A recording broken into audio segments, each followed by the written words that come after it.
আমার একটা প্রশ্ন, একদল আলেম মাহফিলে বলে বেড়াচ্ছে আমাদের নবী সাল্লাল্লাহু আলাইহি সাল্লামের প্রস্রাব কি সাহাবারা খেয়েছে, এটা কি সঠিক কিনা? সাহাবায়ে কেরাম নবী সাল্লাল্লাহু আলাইহি সাল্লামের শরীর থেকে বের হওয়া থুতু, ঘাম কিংবা এই যে জিনিসগুলো ব্যবহার করেছেন, এটা তার সাথে খাস ছিল, এটা তার সাথে খাস ছিল। আর নবী সাল্লাল্লাহু আলাইহি সাল্লামের প্রস্রাব খাওয়ার বিধান কি?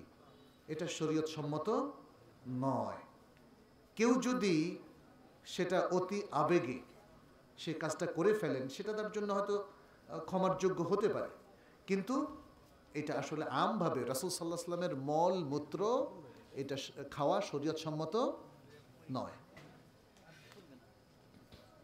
মিলাদ বা কিয়াম কিছু মানুষ বলে এখানে তো আল্লাহ এবং রাসূলের নাম নেওয়া হচ্ছে, তাহলে এতে খারাপ কি? এর জবাব কিভাবে দিব? মিলাদ এবং কিয়াম সহকারে মিলাদ এটা একটা সওয়াবের আমল হিসাবে মানুষ চালু করেছে, যেটা রাসূল সাল্লাল্লাহু আলাইহি সাল্লাম সাহাবাদের যুগে, তাবেঈনদের যুগে ছিল না। এবং এই চালু করার মধ্য দিয়ে তারা মনে করে যে তাদের সওয়াব হয়। তারা যখন ঘর অথবা ব্যবসা অথবা নতুন কোনো প্রতিষ্ঠান এর উদ্বোধন করে তখন মিলাদ পড়ে। ফলে এটা একটা নতুন প্রচলন, এটা একটা মুহদাস কাজ। এজন্য উলামায়ে কেরাম বলেছেন এটা শরীয়ত সম্মত নয়। তাশাহুদ আত-তাহিয়াতু এর দলিল, এবং এটা না পড়লে সালাত হবে কি না? না, তাশাহুদ এটা পড়তেই হবে, তাশাহুদ পড়তে হবে। তবে প্রথম তাশাহুদ যদি কেউ মিস করে তাহলে সৌসেজদা করলে হবে।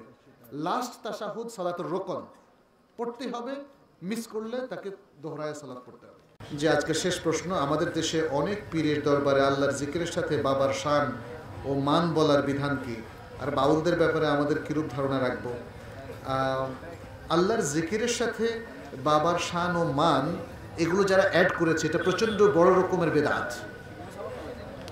রাসূল সাল্লাল্লাহু আলাইহি সাল্লামের উপর দুরূদ পাঠ করা এটা সুন্নাহ, এর সাথে আর কোনো কিছু সংযোজন করা যাবে না।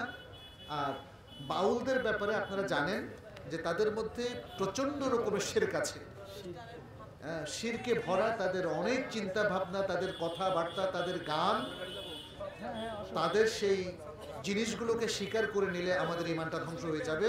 আল্লাহ আমাদের সবাইকে রক্ষা করুন, আমাদেরকে বিভ্রান্তি থেকে রক্ষা করুন, শিরক বিদআত থেকে রক্ষা করুন। আজ এ পর্যন্তই। হাদা ওয়া সাল্লাল্লাহু ওয়া সাল্লামা আলা নবিয়িনা মুহাম্মদ ওয়া আলা